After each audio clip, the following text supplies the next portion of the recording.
This show is sponsored by idealworkspace.com, which promotes a healthier way of working through their adjustable standing desk. Check out their latest smart adjustable standing desk at altizen.com, altizen.com. Welcome to Analyse Asia, the podcast dedicated to dissect the pulse of business, technology, and media in Asia. In this episode, I speak to John Artman, Editor-in-Chief from Technode and host of China Tech Talk podcast, where we discuss the myth-busting on China from government, media censorship, innovation, execution, and education system. Hi, John. Hey, Bernard. How are you doing? Yeah, I'm good. It's a bit hot here in Beijing, but the summer's almost over. Probably is a pretty interesting summer in Beijing because there's so many things have been happening because of the recent VPN issue, right?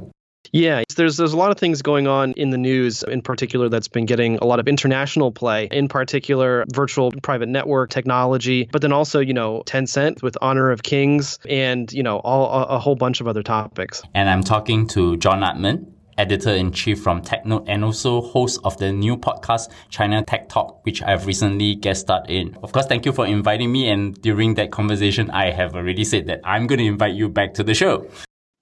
You did. No, and it was really great to have you on because I think that, for us at Technode, we cover mostly, technology in China. But then, one of the big stories, one of the big trends right now is as a lot of these companies are moving to Southeast Asia. And so I think you were able to give us a really, really good kind of broad overview of what's happening in Southeast Asia, in particular with Alibaba. And so it'll be great to have you on again where we can dive a little bit deeper into some of the things that we touched upon. And I'm pretty sure I will be there at your request. But before that, it will also be good for me to get to know you better. How do you start your career and subsequently how do you end up becoming the editor-in-chief from Technode then? To be honest, it's a bit of a long story, so I'll keep it short. A lot of it is coincidence and serendipity. When I was in university, I studied Chinese for 3 years. It was my minor. My major was psychology and philosophy, and so in my course of study, I visited China a few times. And then when I graduated, I didn't really know what I wanted to do. It's kind of out the gate. It's hard to find a job with psychology and philosophy that isn't continuing inside of academia, and I knew I didn't want to do that. And so I graduated. I found this random job at a mental health facility for children that was in the area. I quit that job. It was very, very stressful, and I didn't get very much support from my manager. So I quit that about a little bit less than a year into it. Didn't know what I was going to do. So a bunch of my friends, they were moving to Nashville, Tennessee. They were musicians and artists. And I said, I'm just going to go there and kind of figure it out. But before I moved, I was having Christmas with my father's side of the family. And my uncle at the time, he was actually living here in Beijing. And so I was telling him my plans. I just quit. I was going to move to Nashville. I was like, John, look, you can go and hang out with your friends whenever you want, or you can go to China right now and ride the wave. I just kind of thought about it for a second. I was like, you know what? You're right. That's actually a great idea. Why didn't I think of that? And so I came here. I taught English as most young expats do.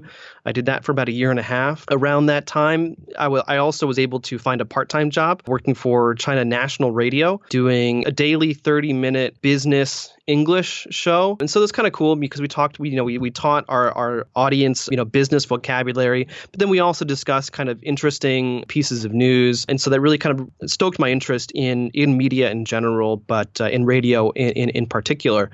And so I was able to leverage that into a position at China Radio International. And so I was there for about 5.5 years. And so China Radio International is a state-run media organization. It's the same as like Xinhua or China Daily or the People's Daily. And so it's still, part of the propaganda apparatus, if you will, almost like the VOA of China. So I was there for about 5.5 years. I started off doing reporting and like putting packages together. Towards the end, I actually hosted two different live radio shows, 1 hour each. One in the morning, which was kind of like global headline news and discussion, and then one in the afternoon, which was discussion of like social issues, economic policy, what people were complaining about on Chinese social media and things like that. And that was a lot of fun. I learned a lot about China, and it was really kind of interesting because most of my colleagues were Chinese. And so whereas back then my Chinese reading wasn't so good, they were able to do a lot of research, and I was able to use that research on the show. And of course, in the process, learning, I think, about China what I probably would not have learned otherwise. But then, so after that, so I was there for 5.5 years. I got kind of fed up doing radio, working for China Radio International. I mean, it's not really a place where foreigners are going to, really cultivate their career. It's what I call the bamboo ceiling. I mean, I was there, I was fairly well respected, but at the same time, there was no room for upward movement. And so I started looking around, found a job working for a localization company here in Beijing called Csoft. Very interesting company, but I was there for about a year and a half. And in that time, I helped them to build a completely new business unit to service Chinese clients, basically helping Chinese clients improve their English language communication. So I was there for about a year and a half, and then I saw that Technode was looking for a managing editor, and I was kind of feeling a bit bored. The media, the great thing about working in the media is that there's always something new, there's always something exciting, and you're always learning a lot. I mean, that's one of the things I really love about it. And so I saw that the Technode was looking for a managing editor. Technology obviously is a very exciting field these days, and so I applied for it. And to be honest, at the time, I wasn't quite expecting to be considered because I didn't really have much experience working in written content. And at the time it was more on a lark, just kind of see what might happen. Once I started talking with Gang Lu, our CEO and founder, I think that our interests really, really aligned. I was looking for somewhere where I could, build something and also work for an organization that was growth oriented. And that's definitely what Technode is. And so I've been here since November of 2016, and it's just been up and to the right since then. So it's been really nice. And it's a pleasure working with you because I syndicate the podcast on Technode as well. So one interesting thing I probably wanted to ask you, which period were you in China, and also when did you actually move from the US to China? So actually, I moved to China in March of 2008. It was fortuitously right before the Olympics. Obviously, not because of the Olympics. I've been in Beijing actually since 2008. I met my wife around that time, actually. So I met her about 6 months into actually living here. And we started dating and got married back in 2011. And now we have 2 kids. So in your career journey, what are the interesting lessons you can share with my audience? It's a very interesting question. I would say working with Chinese people can be difficult is probably one of the biggest lessons that I've learned. It's not like I'm not being one of those expats who are, just complaining about the indigenous people or something like that. It's not like a colonial kind of perspective. It's more that with the best intentions on both sides, working across cultures is very, very difficult sometimes because both of you might be speaking the same language. Maybe you're speaking Chinese and they're speaking Chinese, or you're both speaking English. And maybe the linguistics are all there. You understand every single word that they're saying. They understand every single word that you're saying. But if you're not careful, and if you don't understand the cues, then it's actually very easy to miscommunicate. And as that miscommunication goes on, expectations become very, very different. As that gap in expectations get wider, then the working relationship is going to be very, very strained. And that's what probably, I'm not sure if that's quite a lesson, but that's the thing that I think that has really characterized my career here in China is just learning how to work with Chinese people is very difficult, can be difficult, but it takes a very open mind and a willingness to listen and to learn how to communicate with them. And again, I mean, it's not to say that it's impossible. Obviously, it's not, but it can be very difficult if you're not coming at it from the right perspective. So we were talking about a major topic that you and I want to discuss, and we came up with this one called myth busting on China. So yeah. I thought it would be an interesting topic to think about because I think a lot of us who's living outside of China, we have a certain way of looking into China, even for myself, given my forefathers all came from China. So I guess the way to start off is both of us, before this conversation has actually pre-written 5 myths, and we're going to talk about each one as a whole. So I know that the first one you wrote down is China is a communist country and only cares about itself. What is the myth that you want to bust here? So I first came to China back in 2004 as part of my course of study. I had been studying for a year. As part of my university, we spent 1 month in Suzhou and then another month traveling around China during the summer of 2004. And when I came back, Like the first thing that people asked me was, so what's it like? Is it really, what's it like going to a communist country? And, some people even asked me when I came back if I had, come back as like a Maoist or something like that. And to be honest, I had no idea what Maoism was. I was just fascinated by the language and the culture, didn't know much about the history at the time. But that's the thing. I mean, I think that China, obviously the ruling party is the Communist Party of China. Xi Jinping is the chairman and the president of the country. But in a sense, it's not really communist anymore. It's very similar to what, if you know anything about the transition that Cuba is going through right now, they're actually modeling a lot of their transition to, centralized control economy to a more market economy based on some of the things that they've learned from China. Whereas in China, I mean, ostensibly, they do follow communist values in terms of, the masses and the people. There is this paternalistic sense that you get from the government where there is this sense that the government needs to take care of the people. But if you look at social mechanisms, if you look at social policies, in some ways, China is much more similar to the United States. I mean, you look at the medical care system, and the medical care system, they call it Social Security, and so that covers a wide range of different types of insurances. But Social Security, when it comes to medical care, only covers a very small part of actual any, like you want to go to the doctor, you're still going to have to pay, number one, mostly out of pocket. And then you have to go back and actually apply for reimbursement.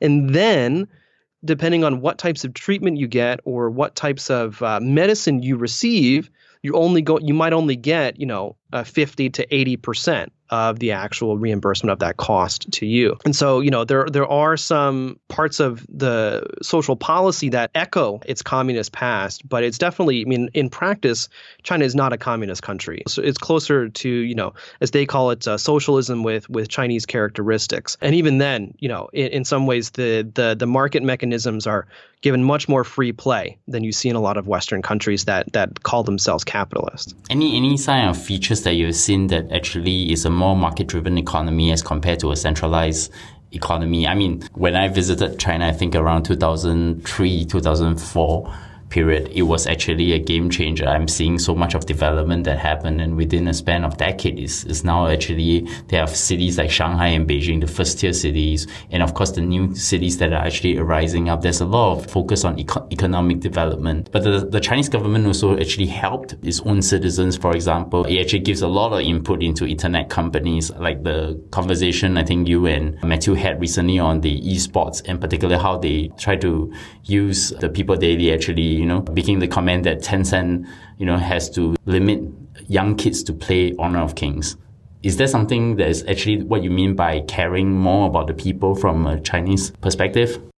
Yeah, that's exactly what I mean. And the People's Daily, they do things like this all the time, and Chinese media does things like that all the time. You don't really hear that many statements from government officials like that. They usually rely on media outlets to make these types of statements. But if media outlets are saying this, then it does reflect to a certain degree that people inside the government are probably thinking about this or discussing this in a certain way. And the thing is, that's not really communist. I mean, maybe the propaganda mechanism is a bit, similar to what communist regimes in the past have used, and the fact that everything is state controlled, but that's not necessarily communist. And I think that this paternalism that we see from the Chinese government, and then also, expectations from the people, the people, a lot of Chinese citizens expect that the government is going to, treat them like its children. It is there to take care of them. It is there to have their best interests in heart, much like a father does to his children. So I think that has more to do with Chinese culture than it does to do with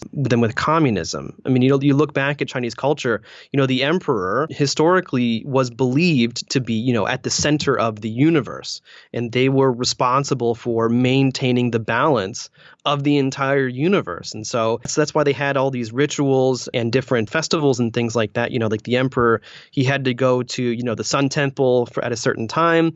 He had to go to the earth temple at a certain time, and so on, in order to make sure that balance and order was maintained in the universe. This idea that the Chinese state is paternalistic, again, it's less communist and just more harking back to Chinese traditional culture, I think. I thought it was interesting that in this myth you talk about Chinese as a communist country and only cares about itself. It's beginning to stretch itself further out of China, as in recently with the One Belt One Road initiative, which basically some in the West call the China New Silk Road Dreams. Can you talk a little bit about the One Belt One Road initiative, and actually what does that really signal the shift in where China is going? It's going to be more a global type of superpower where it's beginning to be more opening its doors out into the world? Yeah, I don't think it's opening its doors. Compared to like Japan and South Korea, I think culturally China is more open. You know, they're much more, the people that I've met and the people that I know in general are much more open to talking with foreigners. They're much more open to learning from Western traditions and kind of Western ways of doing things. That doesn't mean that they're giving up their innate Chineseness, if you will. In fact, some of the most educated in Western quote unquote ways are still very, very nationalist. I don't think that in the sense that the China is opening up to the rest of the world in the sense that they're going to welcome in more of the West. In fact, there's this ongoing debate for years about Western influence in China. And a lot of what some recent statements in the last couple of years from government officials, including Xi Jinping, suggest that the government is actually trying to lessen the impact of other countries culturally and economically on China, inside China. So I think that the One Belt, One Road is just it's a very pragmatic strategy where they're saying, you know, in order to continue to have influence, in order to expand influence, and also to make sure that they have access to the resources and the trade routes, this is one of the initiatives that they need to do, which is to help other developing countries improve in general mostly their infrastructure, so railroads, energy, telecommunication, and things like that. And it's actually kind of funny because this is one of the strategies that the United States used back in the 60s, 70s, 80s, 90s, even to today to a certain degree, of talking to developing countries and saying, hey, you know what, we can help you build your roads, we can help build your electricity systems in exchange for certain concessions, or in exchange for making sure that you only use, U.S. construction companies or U.S. Energy companies or something like that. And so the One Belt, One Road, I think, is almost a mirror image of that U.S. strategy. But whereas the U.S. strategy was much more subtle, you going through private organizations, going through the World Bank and the IMF, the OBOR, One Belt, One Road, as it's referred to sometimes, is a bit more overt. It's a bit more like this is very, very obviously sponsored by the Chinese state. And so I think at the end of the day, it's just pragmatic in order to make sure that China has the access that it needs to continue growing, and to make sure that it gets the resources and access to trade that it's going to need, that they've decided to build this. And they're doing it in an area that I think they've shown quite a bit of expertise in, which is building infrastructure. I mean, one of the greatest success stories in China is just, their ability to build railways, to build roads, to build sewer systems, and all of these things, very, very basic to a growing country. I'll come to the myth too then. Censorship is everywhere and the Chinese government controls everything. Tell me, what are your thoughts on that? Yeah, I mean, I think that it gets, this is something that I just want to say that, yes, it's real. Censorship is real. The government does try to be very involved in people's life. I would say it's much more involved in people's life than the U.S. government is back in the States. That being said, I think that this issue gets overblown way too often. So I think that we also have to be a little bit careful here as well, because what do we mean by censorship? Censorship could be the government steps in and says, you can't talk about this, which they do. They do that to media outlets, and they do that to internet companies and things like that. They definitely do that. But you look at U.S. media, I would say mainstream media, and they do almost the same thing, but voluntarily. There are certain things that they just will not talk about. And so is that censorship as well? I mean, the government's not telling them not to talk about things, but they choose not to anyway. So I think that we have to be very, very careful when we're talking about censorship, because it cuts both ways. It's not just China that implements these types of policies. So yeah, I mean, like, censorship is definitely an issue, but you see, like in China, I mean, on a daily basis, people are in some ways more able to do what they want than in the States. I mean, like, In China, the way that I think about it, China is the land of 1,000 regulations. But the thing is, out of these 1,000 regulations, probably like 1% actually gets enforced on a regular basis. What happens most of the time is that these 1% get enforced on a regular basis, and then before an important event. So, for example, the national holiday, which is coming up in October, as well as the 19th Party Congress, which is probably happening in October or November, this large crackdowns happen. Before, there was a lot of DVD stores. And so before these big events, these big important events, police or other enforcement agencies would go in and shut these places down. And then, after the big event was over, then they just opened back up. And so I think that's something to keep in mind that yes, in some ways the government is stricter, that in some ways there's a regulation for anything that you could almost possibly think of in China. That doesn't mean it always gets enforced. That doesn't mean that the government is always involved in everyone's life and telling them what to do. So recently, the Chinese government has pressurized Apple to cave in on the VPN apps in the Chinese iTunes App Store. So are they increasing their footprint in terms of trying to allow people from dialing out of China to seek information? I mean, this actually cuts both ways too, right? It also gives strategic tax to the actual Chinese companies who's competing globally by not allowing them to access that information is also just as bad to their own economic status as compared if they had that information. So where do you see the VPN thing goes from here then? Well, I mean, so with the VPNs, all they're saying with the VPNs is that individuals cannot use unlicensed, unregistered virtual private network technology. Whereas state-run telecommunications firms, they provide virtual VPN technology to businesses, and that's just you can pay for it as a service. So they're not cracking down 100%. All they're saying is that they don't want individuals to be using that. There's a few different things going on. Number one, I think a few years ago, part of the reasoning was to give Chinese technology companies, Baidu, Tencent, Alibaba, Weibo, things like that, a bit more space to play. And so not having to worry about competing with Facebook, competing with Twitter or YouTube or things like that. So I think that definitely was part of their reasoning. I don't think they're not so concerned about people accessing information. They're more concerned about certain elements communicating and them not having control of the information itself. I think that over the last 2 or 3 decades, the Chinese government, the education system has done a great job educating the country's children to believe certain things about China, to believe certain things about the country and its leaders, to the extent that even if people were exposed to certain types of information, they may not believe it, they may not agree with it, or they might find reasons to invalidate it. And so I think that in a certain sense, the Great Firewall isn't so necessary for that. I think it's more about, you look at the partial block of WhatsApp. Why would they block WhatsApp? Well, the biggest reason is because people use that to communicate.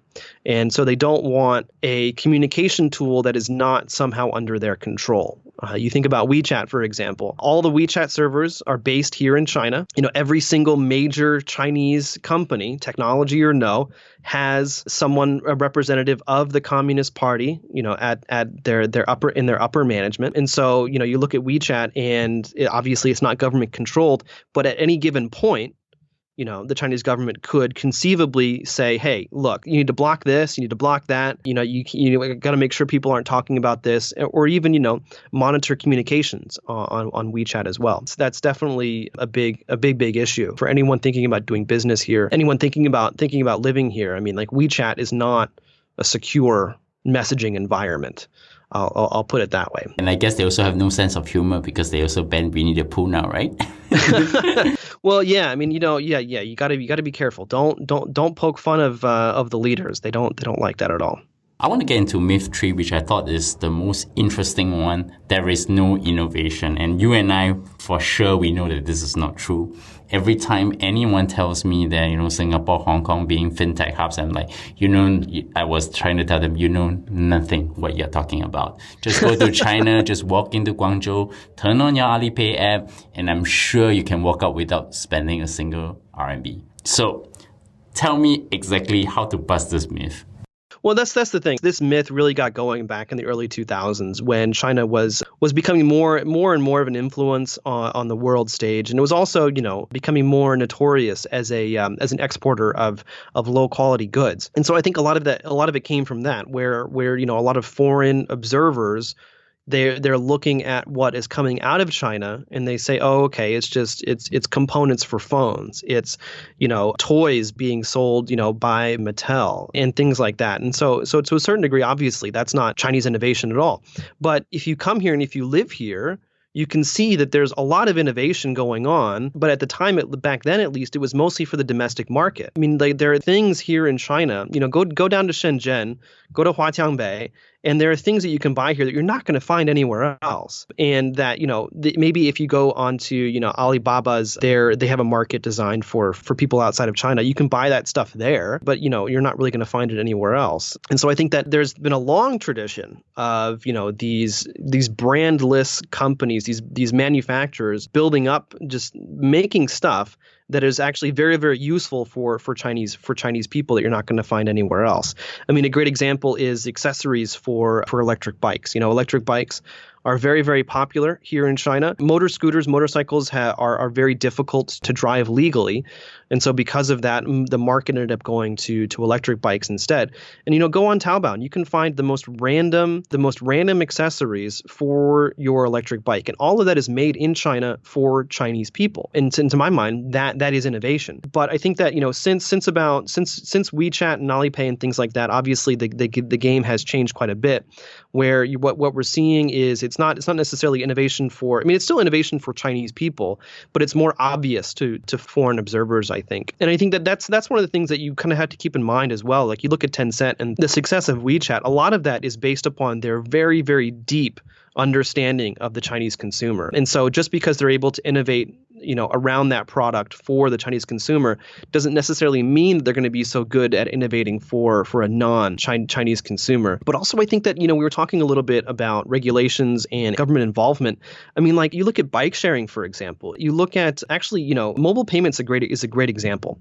So back in 2014, I believe, the People's Bank of China, the PBOC, made a statement saying that QR codes are not to be allowed to make payments because they're insecure, and they are. There's no guarantee that when you scan a QR code and you agree to make that payment, that it is actually going to who they say they are and things like that. So that's still an issue. But QR codes have blown up since then. And the PBOC basically said nothing after that. And the government was just very, very hands off in many ways, allowing this industry to flourish. Bike sharing even before that, ride hailing is another great example. The number of times that the government said that, this aspect or that aspect of ride sharing is illegal. You're not allowed to do that. But how often companies would actually do it? They would actually, go against the regulation, not necessarily breaking the law, but going against regulations. And they were able to mature the industry and grow their companies by basically,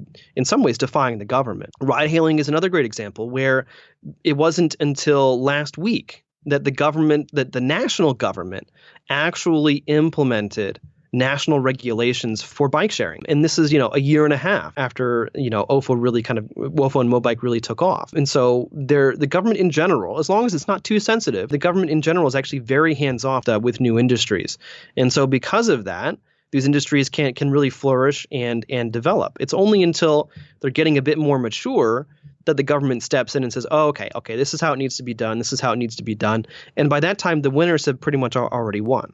But the narrative is also changing in Silicon Valley as well. If you listen to Reid Hoffman's Masters of Skill podcast, recently he made this comment that China is probably the only other place in the world that can host a Silicon Valley. He was referring to what is happening in Shenzhen and what's happening in Beijing.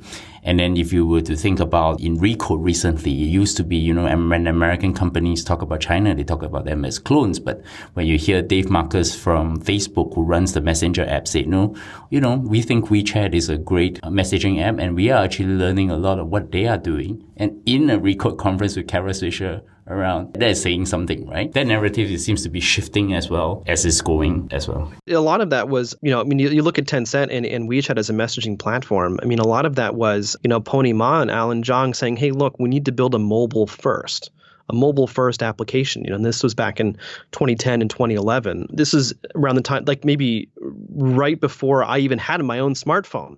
They had launched this application. And so I think that was the real key for them, was they're going to build this mobile first platform. Whereas you have Facebook, Twitter, and Instagram. I mean, a lot of these, well, maybe not, excuse me. So, you look at Facebook in particular, I think one of the reasons that they've been caught by surprise, you might say by Snap in particular, but then of course, in terms of product development by WeChat, is that they're an older company. They started when the internet was all browser based. And in fact, if you remember, they were very reluctant to create their own native application for iOS and Android. It was only once, their HTML5 applications were really bad, they're like, okay, fine, we actually have to invest in this. And so I think that to a certain degree, Facebook is one of those examples of a company that hasn't really taken mobile all that seriously. Whereas WeChat, Alipay is an interesting example as well, where, Alipay was actually first started on the desktop. It was a way for people to transact and exchange money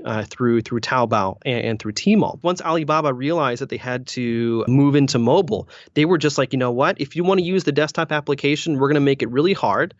And we're going to give discounts and other incentives for people to use the mobile application. And so now, the desktop application is more for vendors and for the back end than it is for even your small seller or your regular buyer. And so I think that's the main innovation for China. Really has just been recognizing the potential of mobile and really capitalizing on that. I mean, PCs in China were never really a thing. And once mobile came along, it's just up and to the right all the way. I was actually pretty impressed by the fact that there was recently somebody from Beijing brought a phone that looks almost like the iPhone. It turns out it's actually a Oppo Vivo phone. And of course, not to withstand, a lot of people don't know that there's a blockchain project in China called Quantum, or QTUM. And also the things that Baidu's been working on, the AI, and it's also mounting a pretty big challenge to Google. So I want to get to myth 4, which I think is pretty interesting, is China is better at getting things done. What's the myth about that? This is something that's bandied about a lot in Silicon Valley, I think, as well as inside the American government. I think one of the best examples of this phenomenon is you look at China's railway system and the high-speed rails, and then, California's attempt to implement high-speed rail at the same time, and always using China as the example. Like, look at China. They just get things done. Why can't we do this? Our democracy is broken, and so on and so on. And so I think it's true to a certain degree that China is better at setting goals, setting long-term goals, and working to achieve them. But the problem is, and this is something that's very, very tied to their education system as well. So in general, I would characterize Chinese culture, in one aspect at least, is that they're very pragmatic. And what I mean by that is that they set a goal. They say, we want to, for example, again, the high-speed railway system. We want to have a nationwide high-speed railway system, and that's their goal. And we want to achieve it in 5 years. Okay, but that's a great goal. And then in terms of them being pragmatic, they don't necessarily care so much about how it gets done, as long as it gets done in time. GDP numbers for government bureaucrats are the same, where a lot of their performance, their promotions, their bonuses, other certain benefits they might get from being a bureaucrat is almost directly tied to the number of development projects that they approved, the increase in overall GDP that their city, county, or province saw in a certain amount of time. And so in those cases, number one, obviously you can massage those numbers. Number two, you can invest in projects that have no long-term value but boost your numbers, but you're boosting the GDP. And so I think that, again, coming back to the railway example, there were some massive problems with the railway system. You don't hear about it very much, but there were some really, really, really bad problems in how some of the railway lines were actually constructed. And in fact, the design top speed of the railway system is actually 350 kilometers per hour. But for the most part, they end up running about 300 kilometers per hour because of some of the ways that some of the shoddy workmanship, the poor quality of the construction of some of these railways. And so, yes, you're right. China does have this amazing railway system, and it is great.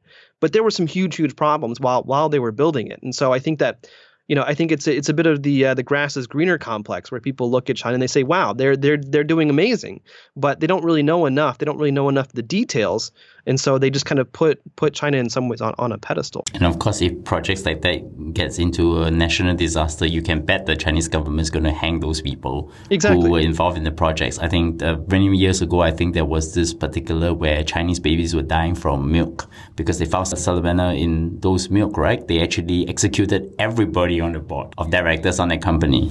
That was no good. And then you look at the railway system. There was a big scandal and big public to-do about the Minister of Railways and a few other people who were in charge of building the railway project. And turns out they were siphoning tons of money out of the funds to build the railways. And then, of course, I'm not sure how familiar you are with construction, but in construction, there's the contractor, and there's the subcontractor, the subcontractor, and all it's turtles all the way down. So that the person actually doing the job, his margins are really, really low. And so he's not necessarily incentivized to use the best materials. So coming to myth 5, which I think is indirectly linked to your earlier myth, is that China has better STEM education. I mean, it's science, technology, and engineering and math education. Yes. How are the STEM graduates educated in China? I mean, one thing I do know, because I come from Singapore, it's pretty well known that the Singapore education system has been really good at producing, good A students. But actually, to me, it's mainly rote learning. Just by the easiest way to beat this count is to say, how many Nobel Prize winners are there in Singapore? 0. Right? Yeah. So, but China is actually producing its own Nobel Prize winner and Hugo Prize winners now. So I probably will have to say that they are actually getting better at it. So what is your basis on that myth then? Well, I mean, my stepdaughter, she's 11 years old and she goes to a public school here in China. And so I get the opportunity to see the education system firsthand. It really makes no sense. I can give you one example where, so last year, when she's about 10 years old, they're teaching her trigonometry. I didn't learn trigonometry, number one, until I was, I think, in middle school, maybe like late middle school. So this is, 13, 14 years old. So at 10 years old, she's already learning trigonometry, but she's not really learning trigonometry. What they're doing, instead of teaching them the formulas, and so like how do you calculate the area, height times width, and so on and so on, they're doing it in these ways that honestly I don't understand, and it ends up being shortcuts to these calculations. Because I remember there was one time where I was helping her with her homework, and it was how to calculate the area of some shape. And so the first thing that I do is I look it up. I go to Google and what's the formula to calculate the area of whatever. And I start doing it and I show it to her. He's like, no, Dad, that's not how you do it. It's like, what do you mean that's not how you do it? I mean, this is the right answer. And she says, no, but the teacher's not going to accept that. And I was like, oh, come on, it'll be fine. You got the right answer. It'll be fine.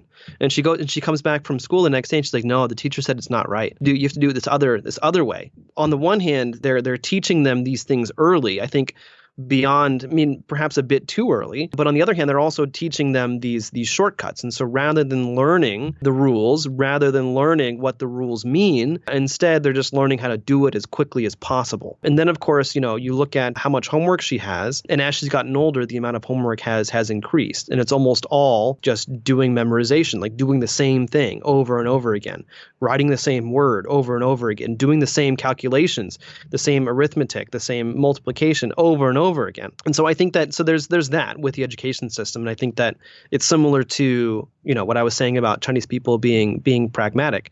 The goal of education in China is not to learn. The goal of education in China is to get the highest score. The highest score in primary school ensures that you have the opportunity to go to the best middle school. The high score in middle school, gives you an opportunity to go to the best high school.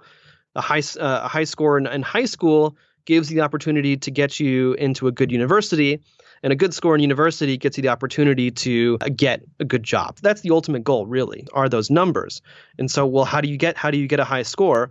Well, it's not learning, it's memorizing and making sure that when it comes time to the test, that you can get as many answers as possible in the shortest amount of time. And so that's really kind of what it amounts to. And then, you look, I think that when Barack Obama was still president, he pointed to the PISA scores, these international assessment of reading and mathematics ability. In China, the only schools that were actually tested were some of the top schools in Shanghai. And so number one, Shanghai as a city, as a culture, is not representative of the entire country. The education system, the amount of funding that they get is much better than you're gonna see in Anhui, for example, in some tier 3 or tier 4 city. In some rural areas of China, kids have to walk 2 or 3 kilometers just to get to school. So this idea that somehow China's education system works better is patently false. By basing your,